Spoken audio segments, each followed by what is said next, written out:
The Fox roads run through October. No matter where you start, where you end. Doesn't matter if you're coming across Lake Michigan from Indiana, as the ice cracks under your tires, or if you're trying to make it to Cicero on the roads. The Fox roads don't care about winter snow or summer storms. Maybe they bow to the gods of Tornado Alley, but I wouldn't bet on it. The Fox roads take you through October, before they've cut down the corn, and before the trees undress for winter. And they can take you anywhere. All you need, she told me, is a reason to get out. Part 2. On a bright morning in late August, Jack and Tonkin Jill rode into Hooper, Indiana in a cherry red Model A and pulled up to Third Bank and Trust like they owned it. I watched, from the alley, as Jack came around the car to hand Jill down. She stood on the running board for a moment, tiny and neat as a pin in her ivy green dress, black gloves, face marked for me even across the street by snooty mascara and mouth painted on with scarlet. She looked the street up and down before she stepped off, and for just a brief moment our eyes met. If she cared, she gave no sign, and she walked ahead of Jack into the bank. The second the door swung closed behind them, I made up my mind, and I was across the street, ignoring the rear door to grab at the handle. It wasn't locked, and I climbed in, just as a shot rang out from the bank. I threw myself over the seat in the back, squeezing behind the driver's side on the floor. Shouting started. It was one of the newer sedans, plenty of room, especially if you've been skipping meals for a few weeks, and I rolled up tight against the front seat. By the time I counted 1, 2, 3, 4, 5, there was another shot, and then fresh screaming. By a count of 20, Jack and Jill came out themselves, him with the gun, her with the loot, and we tore out of Hooper like the town was on fire behind us. Jill was laughing. "Built a blunter's blind in the loft," Jack snarled. "They turned the lobby into a shooting gallery. Lay, will you stop laughing?" But she couldn't, I don't think. As hard as she was going, and all I could hear was her laugh. Shrill and loud, helpless at how funny the world was. "Lay! Lay!" She only laughed harder. "Right or left?" Somewhere behind them, behind us, the cops were rallying to run us to ground. And they would if Jack couldn't make the river. And the papers were full of the smoldering smash-up when they got Hennessy and Jones in Bowling Green. And one that I saw got Hennessy's raw face as well. All the meat gone from the right as he flew and skidded 20 feet from the wreckage. Lay, left, or right? She held up a hand, waving him away as if you were asking if Madame wanted to see the brunch menu. And through it all, she kept on laughing, laughing, till a shot rang out behind us, and Jack swerved on the road. "Lay! Left! Left!" Jack swore again, something foreign, mean as venom, and he hauled the wheel so hard to the left that I nearly toppled to one side even as I wedged. Another shot. This one shattered glass, sending a shower of glittering shards down on me. And a hot sting of pain creased my cheek. Some part of me knew that it would hurt so much worse later, if there was a later. There was an almighty bump, and the shocks groaned as if they were dying underneath. All four wheels sat straight on the road, and in the front lay slouched back in the seat, catching her breath with a gaspy little sigh. "Calm down. We're fine now." "Tell me where we're off." "Not for a while, just drive."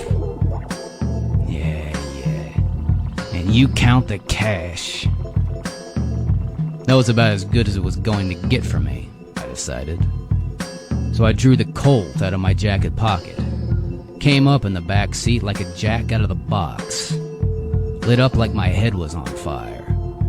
And I shoved the barrel of the Colt against the back of Jack's neck, high up where the cradle of his skull met his spine. What the? 27 Allison Road, I said through gritted teeth. The deed for 27 Allison Road. Where is it? I don't know what you're talking about. You better put that down before I break your face and... Shut up. Shut up. I didn't get to what I wanted, because suddenly there was something sharp slipped under my chin. There so fast that I felt the trickle of blood before I realized I had been cut. If you put a hole in my head, you know what would fall out? All the jokes. Yeah, I'll never laugh again. I don't care how I think you do. I think you're very afraid right now. That's all right. So put that ridiculous thing down, and we can talk about Allison Road, all right? I might not have. I'd been awake for 2 days.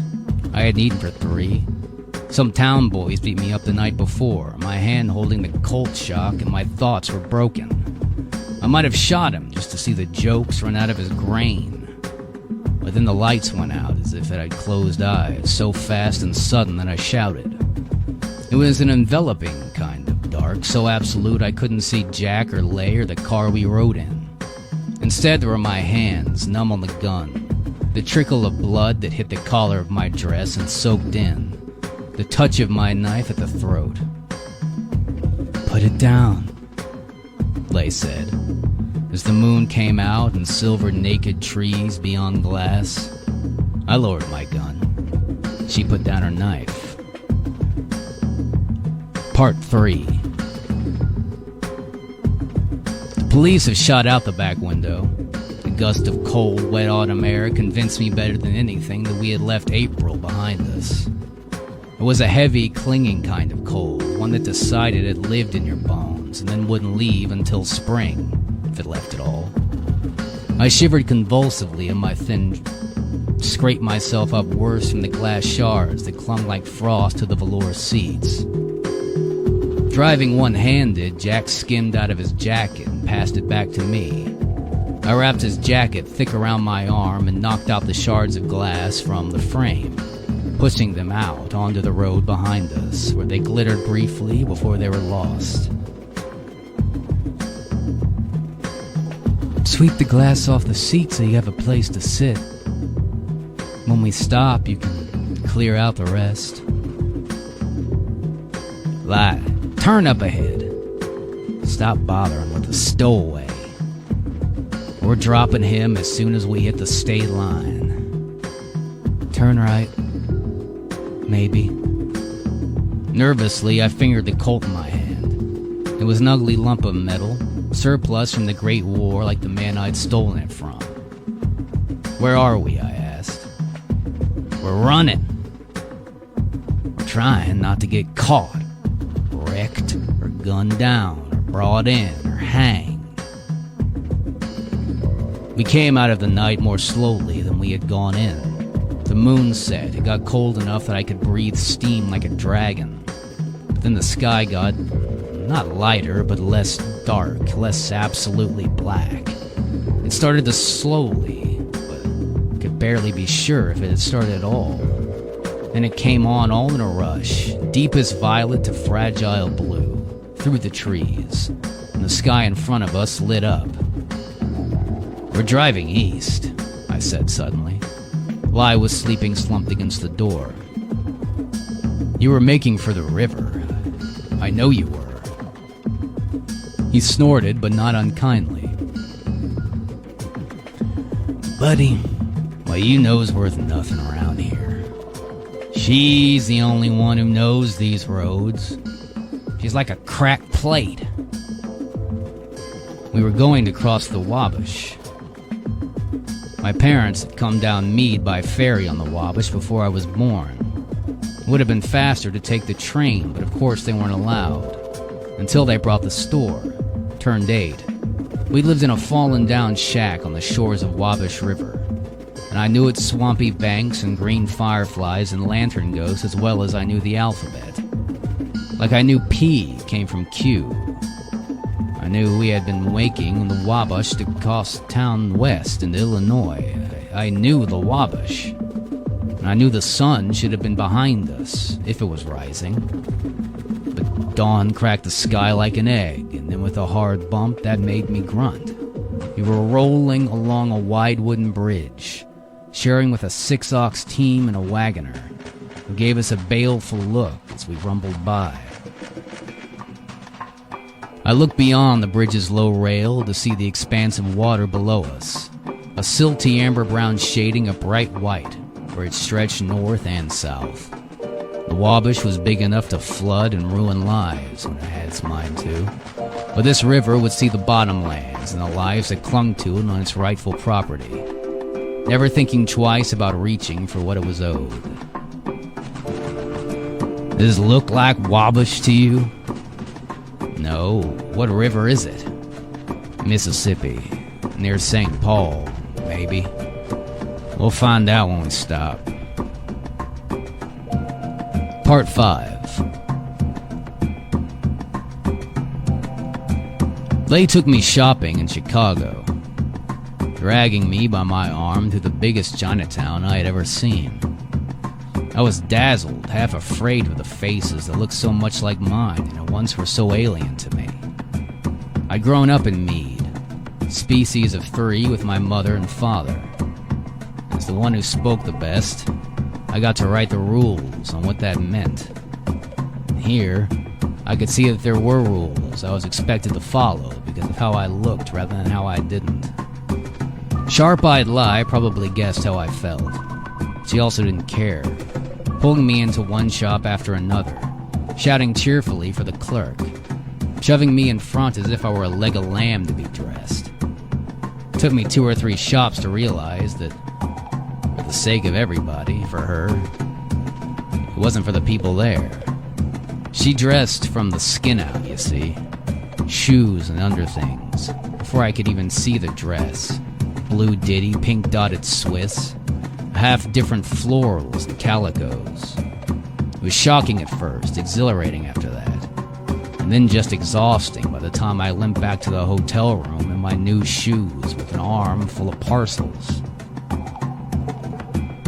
Jack prodded me at my side and stuck a mug of hot, harsh coffee in my hand. Bank robbers dressed up like bank presidents when they get to work.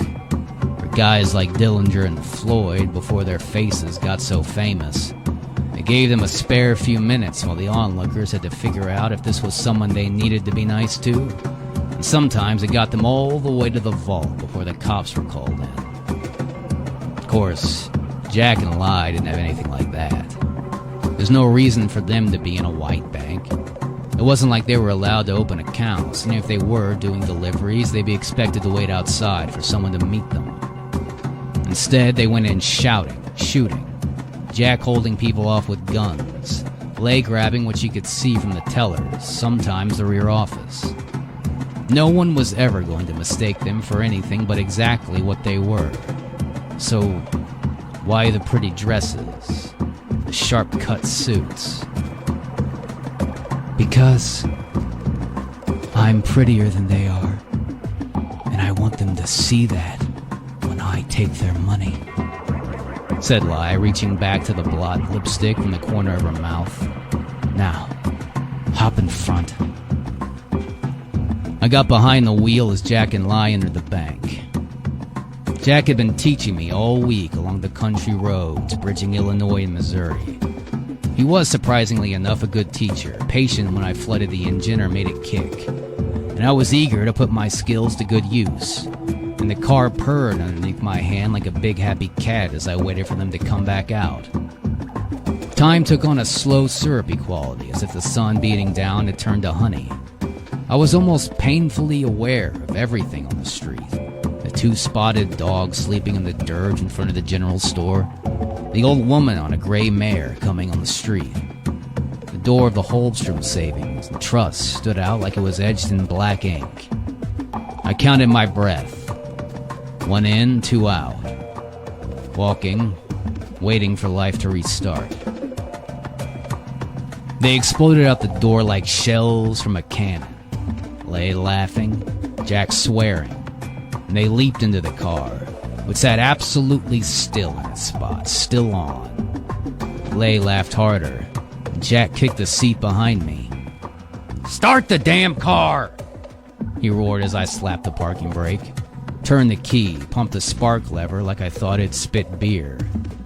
If I thought time had slowed to a stop before, it made up for it now, speeding up until it seemed like a beating from the cops, jail, and a long stint in the federal pen was practically on top of me. I was shouting. Jack had grabbed me by the shoulder to try to drag me into a back seat, take my place at the same time. And finally, just as the police car appeared at the head of the street, Lay stifled her giggles enough to point. "Gear shift!" Realizing I yanked it out of neutral and the car roared forward into the street with the cops hot on our heels. I jerked the wheel to get around the old lady on the horse, spun it just as fast the other way to avoid the parked car. Then we roared out of town, making for Salt Fork River and the state line. The gunfire started up, but this time Jack was able to fire back with a rifle stashed under the seat. If I'd known if it was there when I first hitched a ride, things might have come out very differently, but now I was just grateful for Jack returning fire with the modified Winchester booming thunder to get the cops off our tail. "Right," Lay said suddenly. There was a dirt road that I hadn't expected, so close that I barely made the turning. The shooting kept up and I drove on, white-knuckled, what I felt like forever, until Lay told me, "Right," again. It wasn't my job to ask questions, it was my job to drive, and I did the shots chasing us spaced out. One every 2 seconds, one every 5. I would have asked what cops shot like that, but the answer presented itself too easily. It wasn't the cops chasing us anymore. Jack swore almost meditatively as he returned fire, but expected for a brief glance forward and a reminder to stay on top of the spark lever. He let me drive. Besides me on the bench seat, Lay slid over close, draping her arms over my shoulder. We hadn't practiced the fox roads because we couldn't. We needed to be running to find them. We hadn't seen them before. It felt like forever. The only sounds, the periodic shots from a pursuer. Something buzzed in my chest like the drone of a great hornet, and I let it sink into my bones. "All right. Right." I was so sunk down in my head that I did it without looking. My heart slammed sideways against my ribs as I realized that the only thing to our right was a deep ravine. The side sheared stone and grown over with pine saplings that wouldn't stop us for more than a second on our long drop down. I yelled, and I would have tried to spin the wheel to save us from going over if Lay hadn't put her hand over mine, her fingers clamping down with iron strength and no visible effort as she kept pointing straight down the slope. Horrified, I felt the car drop from under us, the pine branches whipping at the windshields, the front wheels spinning on nothing as they reared onto the edge. "Not bad for your first time. You're good at running." Jack stashed the Winchester under the seat and leaned forward. I thought he was going to smack me for the gear shift, but instead he slapped my shoulder, a broad grin. "Nice work." First time Lay steered us into a gully. I couldn't do it. Half tore out the engine. Rules again. But these rules had enough tooth to tear out the engine on a Model A. And they had nothing to do with how I looked or how I didn't. And I smiled in the darkness, driving deeper into October, coming out somewhere close to Bowling Green.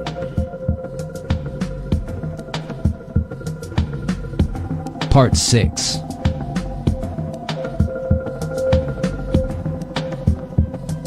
The papers figured out pretty quickly that we were just 3 instead of 2 now. They decided that I was quote-unquote Chinese Jack's little brother, rescued from a disorderly house in San Diego and brought east. Hey, why am I your little brother? I asked, skimming the headline, sitting up next to Lay on the running board as Jack made eggs and bacon over an open fire. The roads had dumped us out near Gatlinburg, Tennessee that time. Jack liked the mountains, said they reminded him of the stories his dad told about Dingu Mountain. But something about them made Lai uneasy, acted mean. I looked at her, a little broken-hearted, and Jack shook his head. She gets like that sometimes. Just leave her alone. She'll come back. She's gonna leave us out here to get shot, eaten by coyotes. Well, she hadn't yet. He was right. After her fits of temper, never all the common, they would come back to run between us, petting us, kissing us, telling us she was sorry, could we forgive her. She would make it up to us in a minute. We got to a proper city with proper clothes and proper room service. Well, it helped that the rest was fun. Nothing but fun. And after I remembered the gear shift needed to be out of neutral for the car to run, Jack and I split driving duties, getting to the jobs. But I was always the getaway driver, perched in the front seat, waiting for them to come out. And when they did, it was like fireworks going off. We shot down the road, faster than anything, until the day came that we wouldn't be. But that was the day, 1,000 years away, as we careened down one country road after another, shooting it out with the cops until Lai told me left or right. I learned to trust Lay's words, even when they took us off a cliff. And the reward for that was driving. Driving under the silver light of an October moon, knowing that nothing in the world could touch us. Once, while Jack snored in the back seat, I asked her what they were. Why did they let us on? Why did they care whether we lived or died, or got caught or didn't? Oh, they don't care. They don't care even a little bit. They probably wouldn't mind if we got out, offered up our blood and skulls to their mother, the moon, right now. I shivered at the image. 3 mutilated bodies leaking black blood onto the moon-silvered roads. Thought I'd understood at least some part of it. I had been hungry all my life before I joined up with Jack and Lai. Both the hungers for food and money were easy to understand, and other ones that weren't. A few days out of Gatlinburg, we found one of the catches Lai mentioned. Absolute darkness. We ease onto a stretch of road somewhere in southern Illinois, and the twilight just beginning to soften the edges of a high summer heat. Hey, left. We stopped long enough to get supplies, paying the staff extravagantly to forget all about us.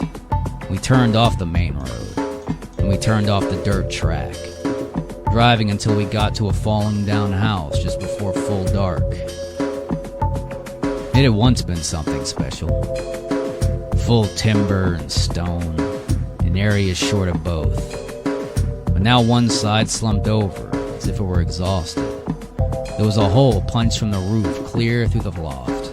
Still there was a healthy supply of good firewood tucked under a tarp. And in short order, Jack got the wood stove going. And Lai went after the floorboards of the pry bar and wide grin. Come here. Come here and look at this. It was more money than I had ever seen in my life. Stacks of bills, bound together, ribbons, strings. In one case, the inner tube from a bike tire. And she lifted the bundles of cash out one after the other, built a little wall between us. And then she reached deeper into the hole, pulled out 2 dusty bottles. Fox Roads want us to have a party, boys. And we did. It was the kind of night that only a handful of times, but your mind insists that of course there were more. Of course there were more nights where you drank ridiculously good wine with people you loved. Of course someone fed you perfectly fried sausage under a real summer moon more than 5 times. Of course when you laughed. It hurts too much to think of only having a night like that. One, just a few times maybe in your life. So you take the memory and stretch it out and make it last. I tried to explain it to them, but they didn't need it. After a few days in my smart new clothes with my hair cut properly, I didn't need the explanation either. Not with them and not to myself. Part 7.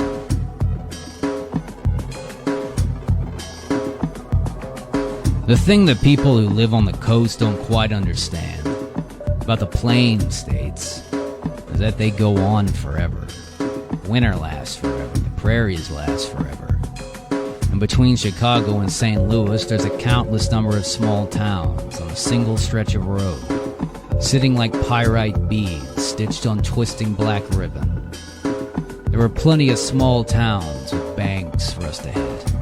And it was a good thing because we never grabbed more than $200,000 at a single one. Sometimes we were lucky to walk away with a couple hundred. Enough to keep the gas in the car, bullets in the guns, food in our bellies. Still, it was more money than I had ever seen. I thought we were rich, though. Jack begged to differ. He was the one who priced out our expenses. Knew to the penny how far $200 wouldn't take us. He knew who would take a bribe to look the other way, and who wanted enough cash you were better off just dodging it. Once in a while, he talked wistfully about the big scores in places like Chicago, St. Louis, Little Rock. Well, I said we were welcome to try. We would do them without her because it was just too much. Too much heat, too much press, too many trains. Never mind the Fox Roads. Still, it added up. Whenever we ended up in a town big enough for us to be anonymous, we blew in with money to burn. Chicago again. Jack went to find a boxing club that would stand him a few rounds. Mostly ones on the south side. Lai took me by the arm. Said that I needed a new suit. There was a tailor she liked in Chinatown, where she had bought me my first suit the months before. But when we crossed over to the little store next to the dim sum place, we found it locked up tight. A small sign in the window said that the 2 brothers who operated it had gone home. I felt a little ill, thinking about how long it had been since I had seen anyone, my parents. How little I had thought about it until this moment. Maybe she knew what I was thinking.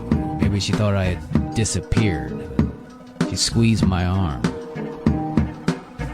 It's okay. We'll catch them when we're next in Chicago. We'd never be in Chicago again, but we didn't know that. Instead, I followed her back to the streetcar, taking my place next to the aisle to keep her from bumps and gropes.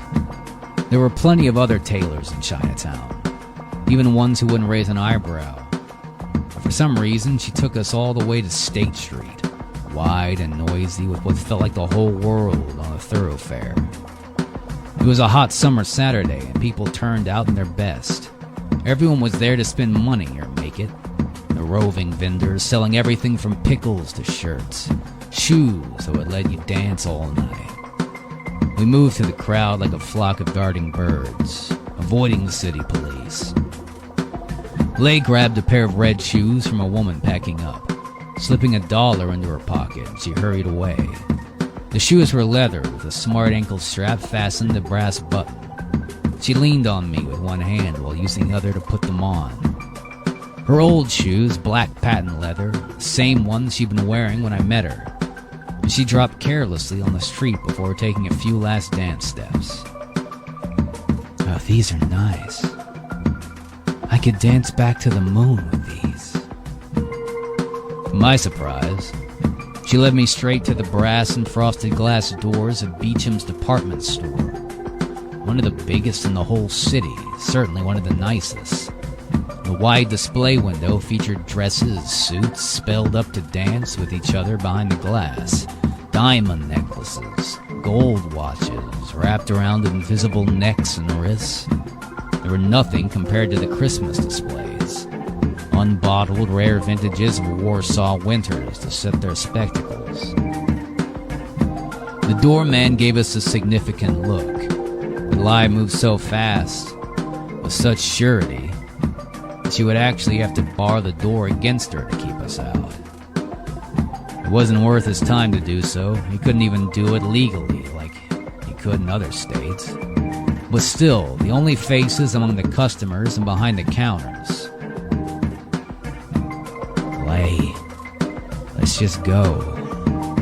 They're not going to sell us anything here. Well, that's good. Because we're not here to buy anything.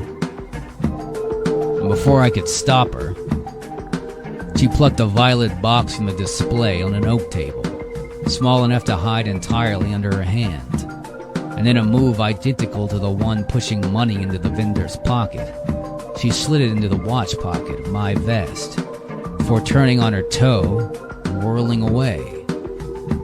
She didn't run. I know that for sure. Because when Lai ran, I mean really ran, there was nothing in the world that could keep up with her. Instead, she simply moved away from me so quickly that I didn't know I was being left for a moment. Only the red heels of her new shoes catching my eye as she whisked around the rack of wool jackets. And I stared after her for a wild moment. Someone shouted, "Stop!" And I went after her, followed her through the men's department store into jewelry. Running, the protective civility we had evaporated, and suddenly and irreversibly, we were visible. We were targets. And the cry went up. "Stop! Thief!" And I heard footsteps pounding behind me. Most of the shoppers lurched away from me. A few who were too slow clipped my shoulders as I went by. One or two, they tried to grab me. They tried to grab Lei, I never saw it. Desperately, I focused on her red heels, running hard to catch up with her, because it was Lei. She couldn't leave me, wouldn't leave me, and all I had to do was catch up with her.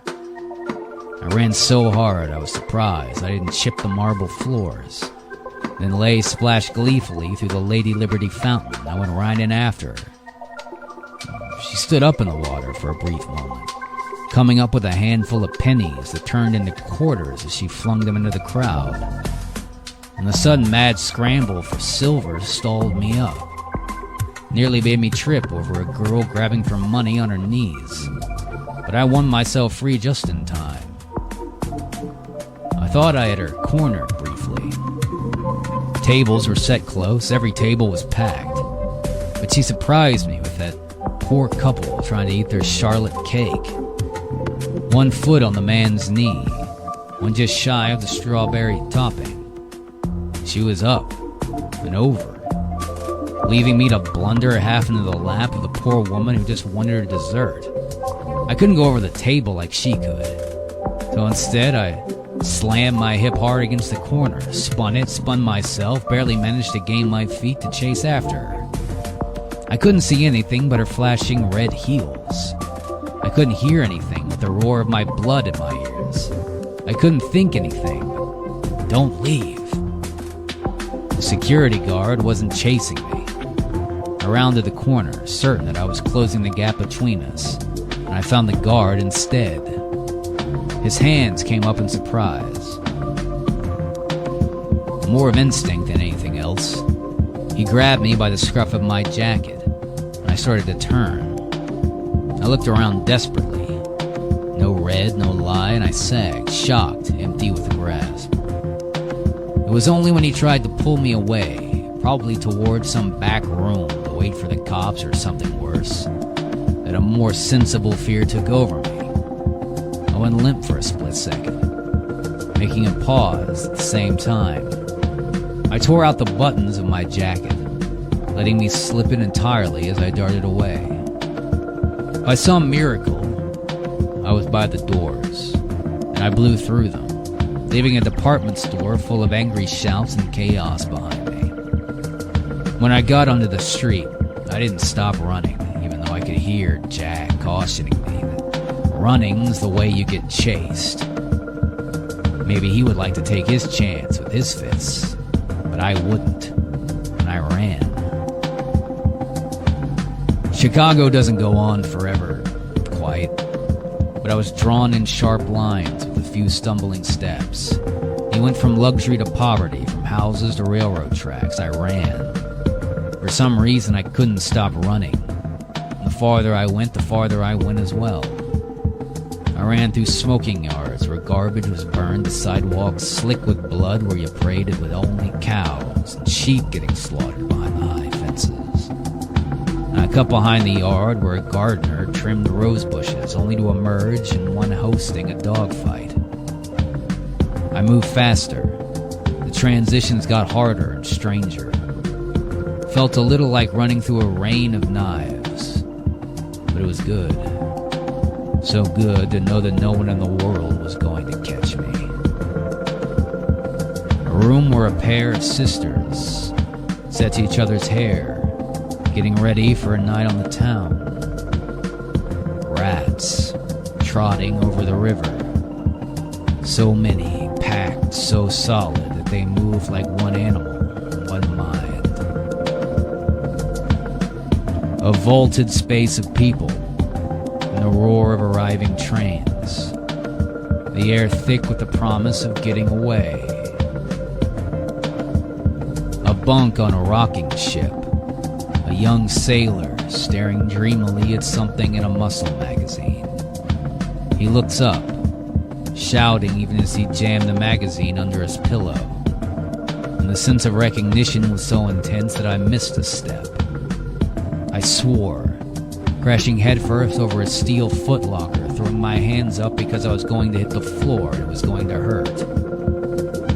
Instead of hitting the wooden plank, I hit a brick wall, which is hardly less painful. And the scrape of the raw brick took some skin off my upper lip and my cheek. And when it didn't yield, I ended up on the cement, curling up myself in a bolt of pain shot under the tributes, growing dimmer.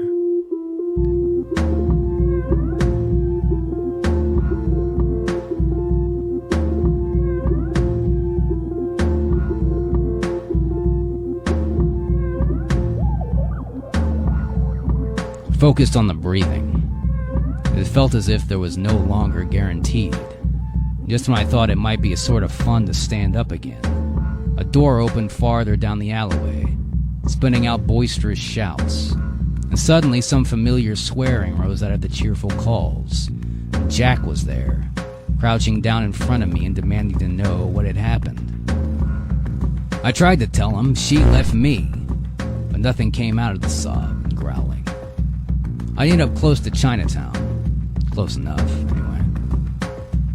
He got me to a restaurant nearby. We settled in the booth at the very back. They brought garlic chicken on top of fat white noodles, topped with stinging green onions. I realized I was starving, and I wolfed down my portion eagerly. But Jack only picked at his, watching the door, and absently rubbing his ribs when they had to tape him after. I finished the dumplings. He meant for us to share them with him. I had started on his dish when Lai came in, smiling, calling to the girl behind the counter as if they were cousins. Beyond her, Jack gave us a long, long look.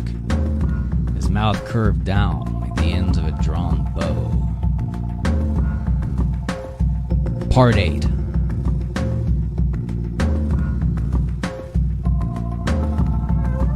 Something changed after that, which is too easy to say.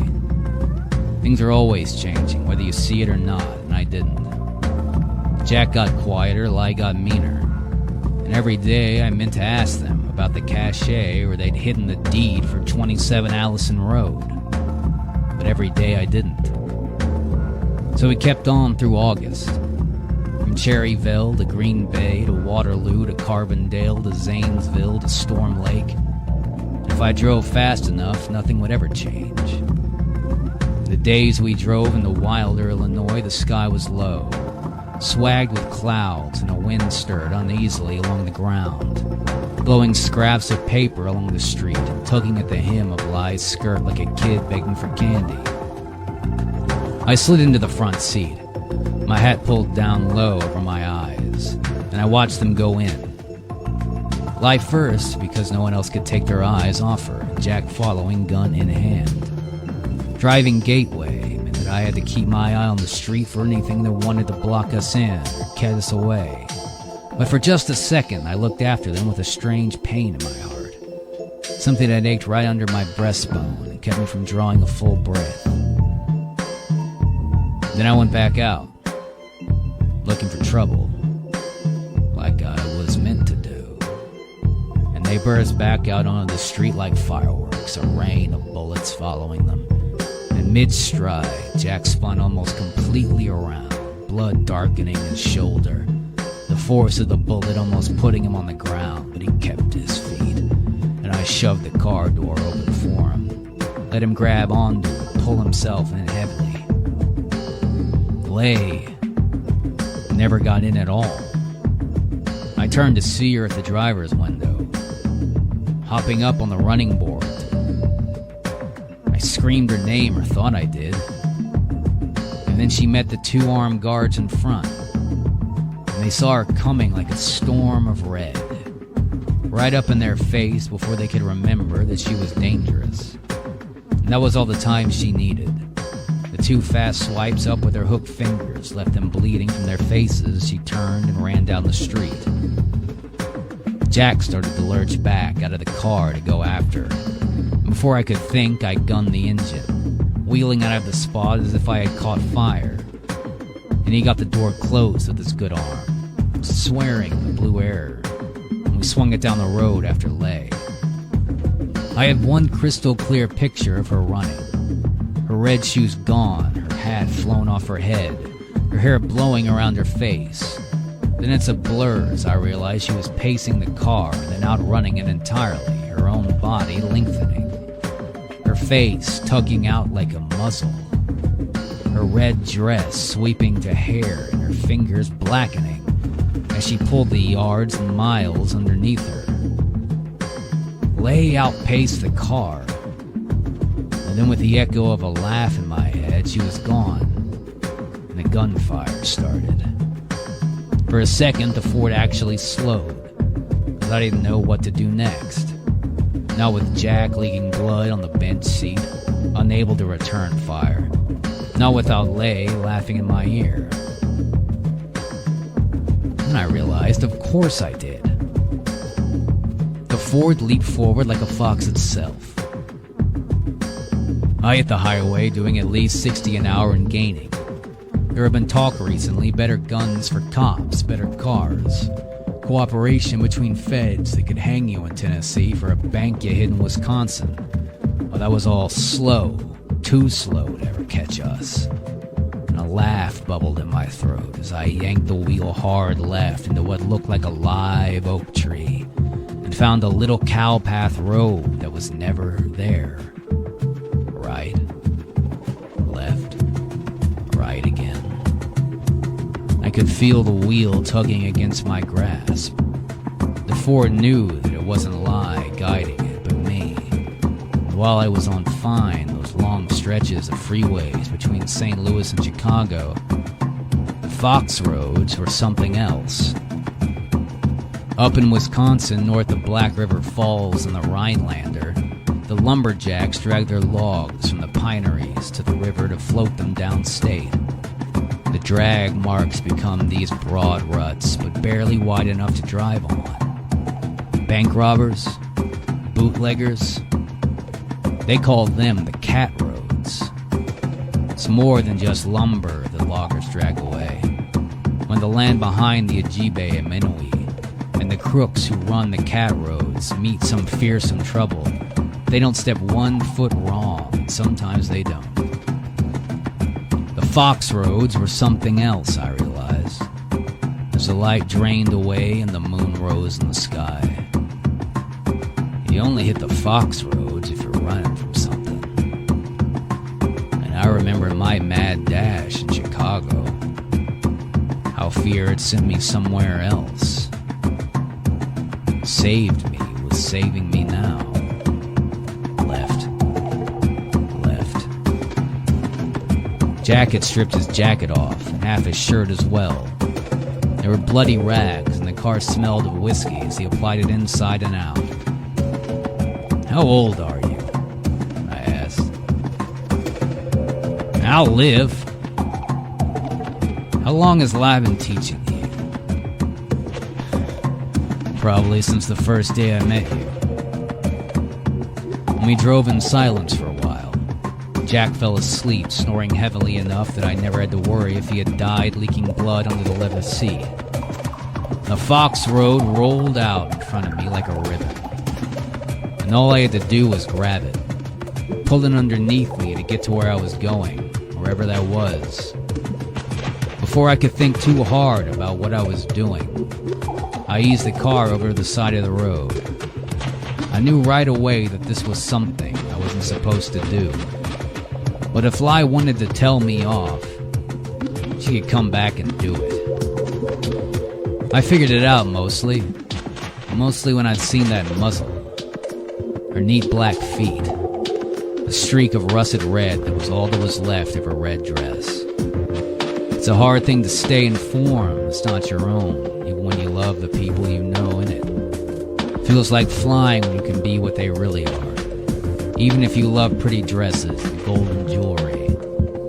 I still had some of mine stashed somewhere in Milwaukee. And I sat on the running board, facing the cornfield. The moon cast everything in shades of silver with shadows of dark. Just because you went doesn't mean you can't come back. I listened for a response. Maybe I heard a high shrill from the dark woods beyond the fields. I breathed out to see the plumes of steam. I reached into my jacket for a cigarette, pulling out the pack I'd picked up in Nghi, Flesner Bank, $1,200 flat. My fingers brushed against something hard and square. It was a coarse little box she'd swiped in Chicago. The unlit cigarette dangling from my lip, I opened it. It was a pair of cufflinks, round, set in copper. I could see the color in the dark, but I thought that when we emerged into summer again, they would flash a foxy amber. I could read the word printed across the top clearly in the moonlight. It said deed, and underneath it in smaller print, 27 Allison Road. I could go back with it. Pack myself up with bolts of fabric and the sacks of flour. They take me back, never speak of it, and be like I never left. I put the deed away again, sticking it back in the box, sliding the box back in my vest. In a surprisingly short amount of time, I had gotten used to myself, and I realized I was in no hurry to give it up. Maybe I would someday go back, take my place beside the pickles, but I don't think so. Maybe we'd keep on as we were. Maybe we'd try our luck at something else. We'd meet bootleggers running whiskey between Chicago and Montreal. Fox roads probably run anywhere. I climbed back into the car, the still sleeping Jack on my right side, the hunter's moon on my left, and I started to drive.